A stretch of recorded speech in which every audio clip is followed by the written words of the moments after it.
नमस्कार भाइयों और बहनों, स्वागत है आपका जंगली मेडिसिन में।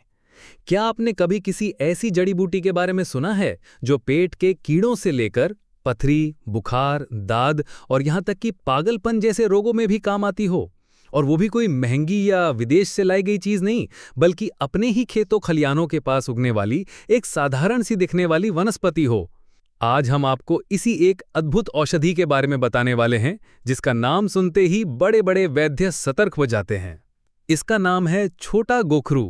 कुछ जगहों पर इसे बनौकरा, शंखहोली या शंकेश्वर भी कहा जाता है।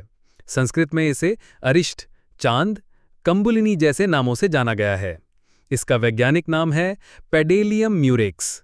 इसकी प्रकृति विरेचक है, यानी शरीर के भीतर जमा विष को निकालती है। रस कषाय और तिक्त है, वीर्य उष्ण और विपाक मधुर। ये वात कफ को शांत करती है और पाचन, रक्त और मज्जा को बल देने वाली मानी गई है। अब देखिए आयुर्वेदिक ग्रंथों में इसका कैसे वर्णन मिलता है। भाव प्रकाश और राजनीखंडू जैसे ग्रंथों में इसे कृमिनाशक, विषघ्न, धातुवर्धक और त्वचा रोगों में उत्तम बताया गया है। आचार्य सुश्रुत ने इसे बिच्छू विष के प्रभाव को काटने वाली वनस्पतियों में शामिल किया है।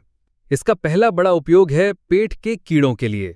इसके ताजे पत्तों का रस निकालिए, स्वाद के अनुसार शहद या मिश्री मिलाइए और बच्चों को 4-5 बूंद पिलाइए। अगर बच्चा थोड़ा बड़ा हो तो 10 से 20 बूंद भी दी जा सकती है। कीड़े खुद ब खुद मरकर बाहर निकल आते हैं। और हाँ, चाहे तो इसके साथ वायविद अंग भी मिला सकते हैं, पर अकेली भी ये पूरा काम कर देती है। अगर बुखार हो, खासकर पित्तज बुखार हो, तो इसका काढ़ा बनाकर पीजिए, एकदम लाभ मिलेगा। श्वेत प्रदर यानी जिसे आजकल ल्यूकोरिया कहा जाता है, उसमें भी ये बहुत कारगर है। पत्तों का रस शहद या मिश्री मिलाकर पिएं, बहुत जल्दी असर दिखता है। अब बात करते हैं पथरी की। जिनको मूत्राशय में पथरी हो, वो इसका पंचांग यानी जड़, तना, पत्ता, फल सब लेकर जला लें और उसका छार बना लें। 1 से 2 ग्राम की मात्रा में इसके काढ़े के साथ सेवन करने से पथरी निकलने लगती है।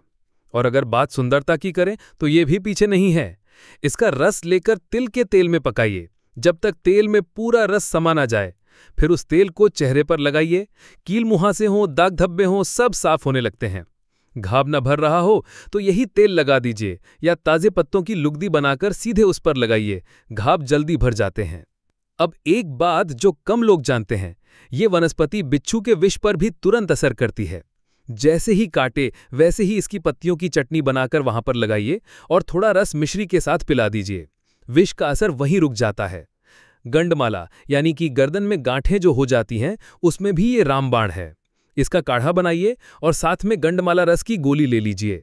साथ ही इसके पत्तों की लुगदी बनाकर गर्म करके सीधे गांठ पर लगाइए। धीरे धीरे गांठ गलने लगती है। दांत खाज की शिकायत है तो पत्ते का रस या वो सुंदरता वाला तेल दांत पर लगाइए, खुजली से राहत मिलेगी। और अगर त्वचा विकार गहरा है तो यही रस रोज थोड़ी थोड़ी मात्रा में पीजिए। नौजवान लोग 5 से 10 मिली, बच्चों को कम मात्रा में दीजिए, असर दिखेगा। अब आती है सबसे हैरान करने वाली बात।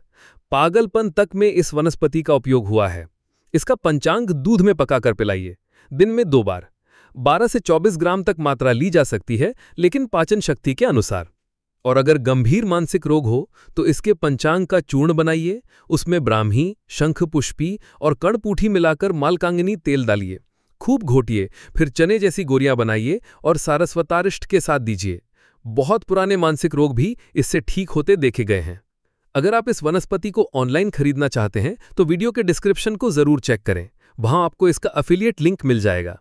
और अगर आप चाहते हैं कि और भी ऐसी दुर्लभ औषधियों की पहचान और जानकारी मिलती रहे तो हमारी वेबसाइट junglimedicine.com पर जरूर साइन अप करें। वीडियो को लाइक करें, शेयर करें और चैनल को सब्सक्राइब करें। इस जड़ी बूटी का उपयोग करने से पहले किसी वैद्य से परामर्श जरूर लें।